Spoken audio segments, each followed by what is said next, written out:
ಈಗ ಈಗ in case ಇವರು ತಾಂತ್ರಿಕ ಸಮಿತಿದು ಅಂದ್ರೆ ರಚನೆ ಮಾಡಿದ್ಮೇಲೆ ನಾವು ಮಾಡಿದ್ವಿ ಏನಾದ್ರೂ ಅದ್ರಲ್ಲಿ ಬದಲಾವಣೆ ಆಯ್ತು ಅಂತ ಅನ್ಸುತ್ತೆ.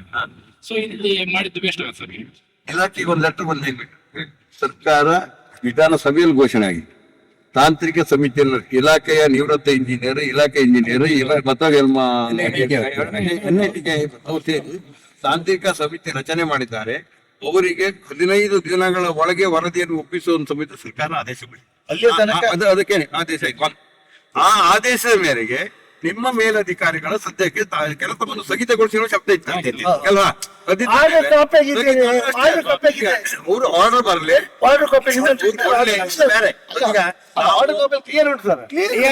ತಾಂತ್ರಿಕ ಸಮಿತಿ ವರದಿ ತನಕ ಕಾಮಗಾರಿ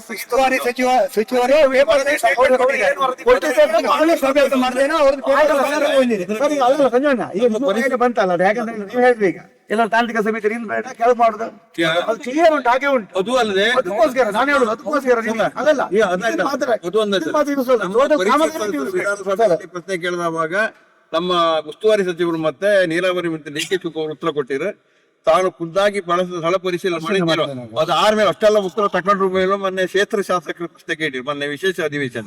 ಆವಾಗ್ಲೂ ಡಿ.ಕೆ. ಶಿವಕುಮಾರ್ ಹೇಳಿದ್ದಾರೆ, ನಾನು ಸ್ವತಃ ಪರಿಶೀಲನೆ ಮಾಡಿ ತಾಂತ್ರಿಕ ಸಮಿತಿ ವರದಿಯನ್ನು ತಕೊಂಡು ಮುಂದಿನ ಕ್ರಮ ಕೈಗೊಳ್ತೇನೆ ಹೇಳಿ. ಅದು ಅಷ್ಟಿದ್ರ ಮೇಲೆ ನೀವು ಅಲ್ಲಿ ಮತ್ತೆ ಕೆಲಸ ಮಾಡ್ಕೊಳ್ಳಿ. ಅಲ್ಲ ನೀವು ಯಾವ್ದ ಮಧ್ಯ ಗ್ಯಾಪ್ ಇಟ್ಟಿದ್ದು ಮುಚ್ಚಿದ ಬಗ್ಗೆ ನಮ್ಗೆ ಆಕ್ಷೇಪ ಇಲ್ಲ. ಅದು ಜನರಿಗೆ ಅನಾಹುತ ಆಗ್ತದೆ, ನೀವು ಮುಚ್ಚ ಸರಿ ಅದು. ಈ ಒಂದೊಳ್ಳೆ ಹೆಚ್ಚಿದ್ರೆ ಪೈಪ್ ಇದ್ರೆ ಒಳಗಿರುತ್ತಲ್ಲ, ಇಲ್ಲಿ ಹೊತ್ತಿದ್ದಲ್ಲ. ಹೊರಯ್ಯ ಏನು ಸಿದ್ದಾಪುರ ಏತ ನೀರಾವರಿ ಮತ್ತು ಬಲದಂಡಿ ಯೋಜನೆ ಮತ್ತು ಬೇರೆ ಬೇರೆ ಭಾಗಕ್ಕೆ ಹಿಂದಿನ DPR ಅನ್ನ ಬದಲಾವಣೆ ಮಾಡಿ ಹೊಸ DPR ಅಲ್ಲಿ ಏನ್ ಕೆಲಸ ಪ್ರಾರಂಭ ಆಗಿದೆ ಅದ್ರ ಬಗ್ಗೆ ಬಹಳ ರೈತರು ರುಚಿಗೆದ್ದಿದ್ದಾರೆ. ಅವರು ಒಂದ್ ಭಾಗದಲ್ಲಿ 2 ವಾಡಿ ಕೊಟ್ಟು ಸಿದ್ದಾಪುರಕ್ಕೆ ನೀರಿಲ್ಲ, ಆಜಿರಲ್ಲಿ ಒಂದ್ ಭಾಗ ಕೊಟ್ಟು ರೈಟ್ ಸೈಡ್ ಅಲ್ಲಿ ಇರುವಂತ ರೈತರಿಗೆ ನೀರಿಲ್ಲ. ಆ ನಮ್ಮ ಹೊಸಂಗಡಿಗೆ ಎಡಮಗಿಗೆ 8% ಕೆರೆಗೆ ನೀರನ್ನು ಹರಿಸುವಂತ ಕೆಲಸ ಮಾಡಿದ್ದಾರೆ. ಬಿಟ್ರೆ ಉಳಿದ ಯಾವುದೇ ಭಾಗಕ್ಕೆ ನೀರಿಲ್ಲ. ಉಳ್ಳೂರನ್ನ ಸಂಪೂರ್ಣವಾಗಿ ಉಳ್ಳೂರಿಗೆ ಅನ್ಯಾಯ ಮಾಡ್ತಕ್ಕಂಥ ಈ ಕಡೆಗಣಿಸ್ತಕ್ಕಂಥ ಕೆಲಸ ಆಗಿದೆ.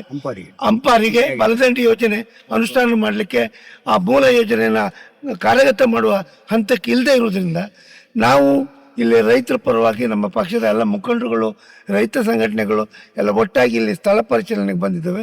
ನಾವು ನೋಡಿದ್ದೇವೆ. ನಾವು ಮುಖ್ಯಮಂತ್ರಿ ಮತ್ತು ಉಪಮುಖ್ಯಮಂತ್ರಿಗೆ ಇದನ್ನು ಮಂದಟ್ಟು ಮಾಡುವ ಕೆಲಸ ಮಾಡ್ತೇವೆ.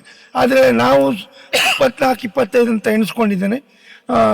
ರೈತ ಸಂಘದ ಮೂಲಕ ನಾವು ಕಂಡ್ಲೂರಿಂದ ಪಾದಯಾತ್ರೆ ಮೂಲಕ ಶಂಕರನಾಳ ಮೂಲಕ ಹೊರಾಯಿ ಈ ಭಾಗಕ್ಕೆ ರೈತರನ್ನ ಕಂಡು ಅವರಿಗೆ ನ್ಯಾಯ ಕೊಡಬೇಕನ್ನೋ ಹೋರಾಟಕ್ಕೆ ಸಂಪಿಗೇಡರ ಮತ್ತು ವಿಕಾಸ್ ಸಂತೋಷ್ ಶೆಟ್ಟರ ನೇತೃತ್ವದಲ್ಲಿ ಬಲದಂಡಿ ಯೋಜನೆ ಆದಷ್ಟು ಬೇಗ ಅನುಷ್ಠಾನ ಆಗ್ಬೇಕನ್ನೋ ರೀತಿಯಲ್ಲಿ ಕಂಡೂರಿಂದ ಸ್ವತಃ ನಾನು ಇವರ ರೈತ ಸಂಘದೊಟ್ಟಿಗೆ ನಾನೇ ಸಹ ಭಾಗವಹಿಸ್ತೇನೆ.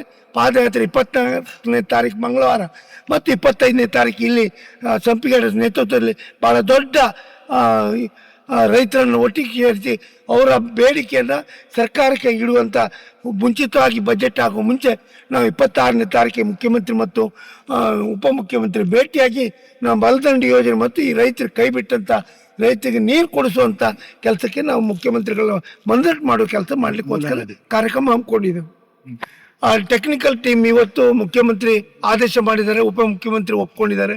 ಈಗ ಹೊಸ NMPT ಇಂದ ಅಲ್ಲ NIT ಇಂದ ಅದೇ ಸುರತ್ಕಲ್ ಇಂಜಿನಿಯರ್ ಇಂದ 3 ಜನ ಪ್ರಭಾವಿ ಇಂಜಿನಿಯರ್ ಮತ್ತೆ ರಿಟೈರ್ಡ್ ಅಧಿಕಾರಿಗಳನ್ನ ಸೇರಿ ಶಿವಮೊಗ್ಗದವ್ರು ಒಬ್ರು ಸೇರಿ ಒಂದು ಕಮಿಟಿ ಮಾಡಿದ್ದಾರೆ.